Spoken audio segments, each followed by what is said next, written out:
James O'Keefe exposes Disney. And you know who did that before?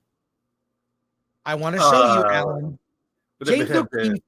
James O'Keefe is a journalist who has done many exposés where here's how he does it. He looks through dating apps and gets very attractive women or men to go on dates with people within companies. And they're on dates. He finds executives, people in management, and they secretly film these people who are sort of braggadocious, as they say, and brag about their position in the company, in government, and they expose things on their dates. And why? And why? Because they're on a date. They're on a date. They want to hook up. They want to impress. Yes. So our friend Christian Toto wrote a story, and Alan, I got to get rid of these ads. Yeah, I love Dreyer's ice cream, by the way. Well, there's nothing wrong with it. From Hollywood in Toto, we'll put the link in the description. How O'Keefe and Film Threat exposed Disney's DEI agenda. Chris Gore, Christopher Rufo, and James O'Keefe shame press, speak truth to power. And I do happen to know you are mentioned in the story. Yes, I'm not mentioned in the title, but I mentioned in the article. I'll take it. But so it's a good summary, bringing you up to speed on this whole Disney thing and their hiring practices. This should surprise no one. I'm just happy someone gives Film Threat credit. Thank you, Christian Toto. Appreciate you. Now, let's take a look at that video. Yep. If you've not seen it, it's on YouTube. It's also on Twitter. This video is 20 minutes. We're going to watch probably not all of it, but we will watch some of it. Yeah. Here, let me provide some context, but he comes from 20th Television, meaning he's from 20th Century Fox. So why is that important, or why is that significant in this? Because he's a new Disney hire. When Disney took over Fox, he came over with it, and I think that's why he may not be as gung ho and rah rah and cheerleadery for Disney as you'd expect him to be. Right, but let me read the tweet that was put out by James O'Keefe. Breaking: senior VP at the Walt Disney Company details discriminatory hiring practices. Quote, nobody else is going to tell you this, but they're not considering any white males for the job, says Michael Giordano, a VP of Business Affairs.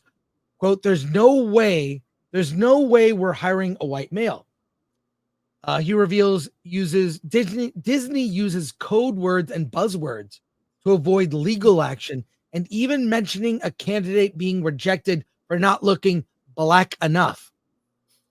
He also admits Disney gives bonuses to executives for practicing diversity, equity, and inclusion DEI, agreeing that diversity helps with financial incentives. Giordano further claims he's been denied promotions due to his race.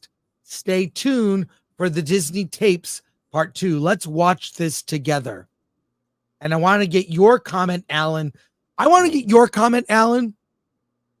Because, you were deep into this.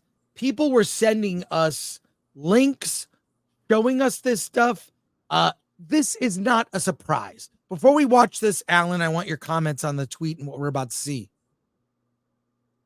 Alan. Yes.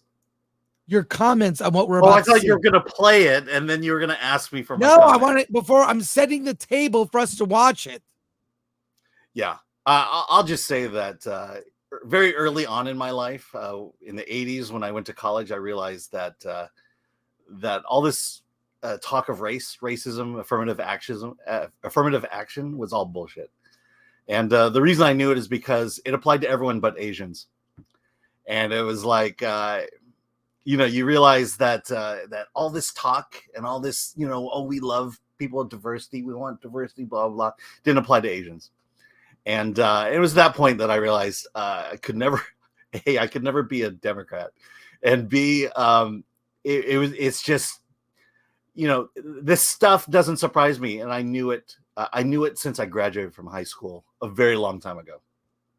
So let's. Yeah. It's what surprises me. What doesn't surprise me, but it's just how blatant the racism is that's going on. So yeah, I've always believed in hard work and merit. Mhm. And Alan, you were hired on your merit, talent, your passion for film. I rarely say anything nice about Alan publicly. Yep. Yeah. I might stick to that, but I'll just say I love reading Alan's reviews, especially about a movie that I've never heard of. And I'll read your review. It's very good. All right, let's watch this. Mute me if it echoes, Alan. Thank you for that. Okay, here we go. Certainly, there have been times where, there's no way we're on a white house. It's kind of unspoken. There are times when it's spoken, but How would they say it? there's no way we're hiring a white helmet. They say Like straight to you, or okay? they'd be very careful how they message that to agents. According to these videotapes, Disney blatantly discriminates against whites, white men in particular. I think I'm sort of like well prepared for it. I'm well positioned for it. But as far as Disney's concerned, I'm a white male. That's not who they're looking at promote at the moment. As a white guy, even Michael has his own doubts about the possibility for advancement for himself at Disney. In fact, Michael actually got to experience Disney's discrimination against white males firsthand. I've been at the company 11 years now, so I have friends in HR and I have friends in those divisions, and they're like, look, nobody else is going to tell you this, Mike, but they're not considering any white males for the shop. They're just not. That's not who they want. They even passed over a qualified half-black person for a promotion because they didn't look black enough. We wanted to hire somebody in the department a few years ago now, who was half black, but didn't appear half black. And there was a creative executive who was like, "We're not that's not what's going on."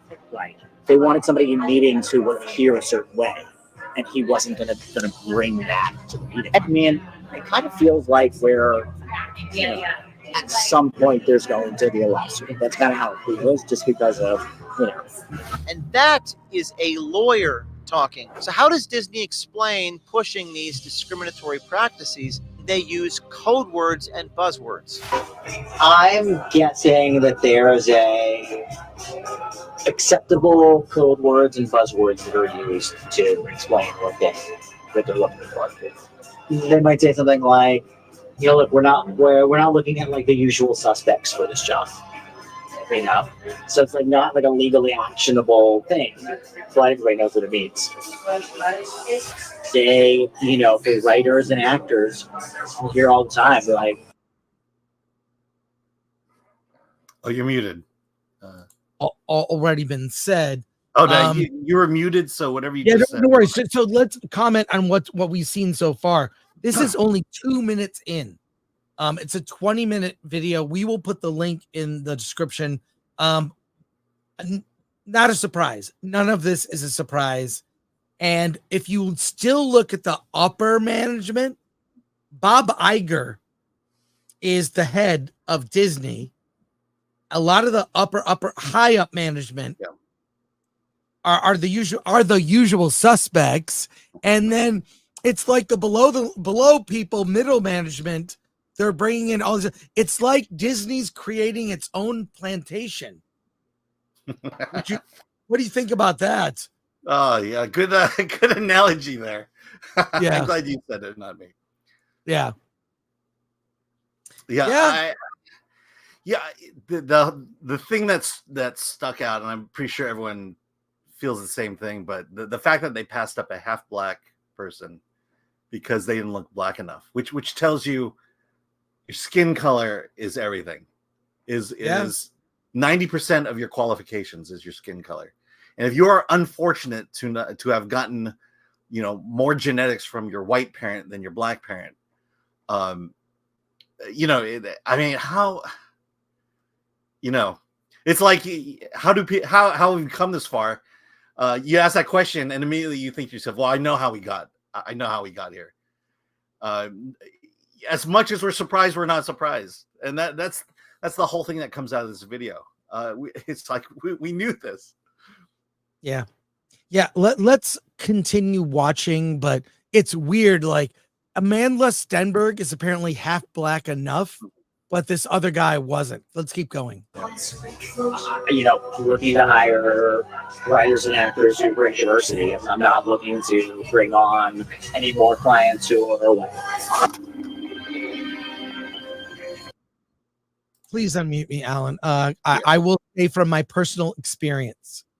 Okay. A few years ago, this is maybe 5-6 years ago. I've got projects. I've got little indie films. I have 2 animated projects. I went to meet with an agent because I wanted to pitch my animated show. And he straight up said, it's hard to sell an older white male right now. That was said to me. I have experienced this. I brought up a presentation. I showed my animation. I pitched the story. I pitched what it would be. Can't sell you. I can't get an agent to even get me in the room. And that's why indie film is the way. Empower yourself. Let's keep watching. Well, here, let me say this. Please. Thanks, Alan. 1989. That's when I graduated from college. My first major job interview was with the Walt Disney Company. In fact, it was with the Walt Disney Studios. And my response is, why wasn't this there then? Yeah. I would have been running Disney now. I would be working at Disney right now. Well, I probably would have been canceled if they found out who I voted for over the years. Right. But I would have had a job at Disney. Yeah, that would have been great. Yeah. Okay. I think you're happier now. I am. Aren't you happier? I am happier. Exposing Disney? Yeah.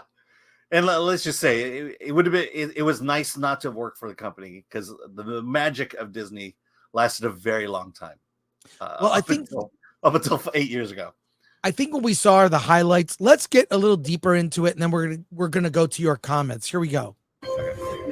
Welcome to the Disney Tapes. My name is James O'Keefe, standing here in Burbank, California, outside Disney corporate headquarters. This is our first part in a series about blatant discrimination and woke policies at the Walt Disney Company. To say that the Disney Company has had a tumultuous 5 years, well, that would be an understatement. Major box office flops, a losing battle with the state of Florida, and a stock that is one of the worst performers on Wall Street. And as you'll probably conclude from this report, as well as recent shareholder rumblings, almost all of Disney's recent failings are as a result of Bob Iger and the cast of characters here at Disney that are trying to force woke DEI policies into every aspect of Disney's vast media empire. What used to be a highly profitable company by being the gold standard of family entertainment has taken a sharp downturn in the wake of all of its wokeness. Under CEO Bob Iger's leadership, Disney's downfall likely started with the insane hiring practices amongst its executives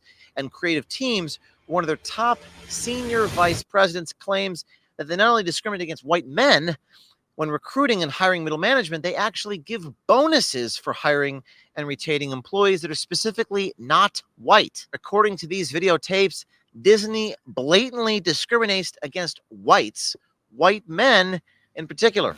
Not a week goes by without a news headline about potential medical supply shortages, threats to our infrastructure, or power grid.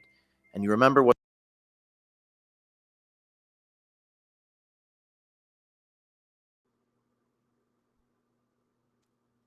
Sorry, Alan. I think we're going to leave it at that. That's a good tease for what is in that report. Please check out the link in the description. Alan, you're frozen.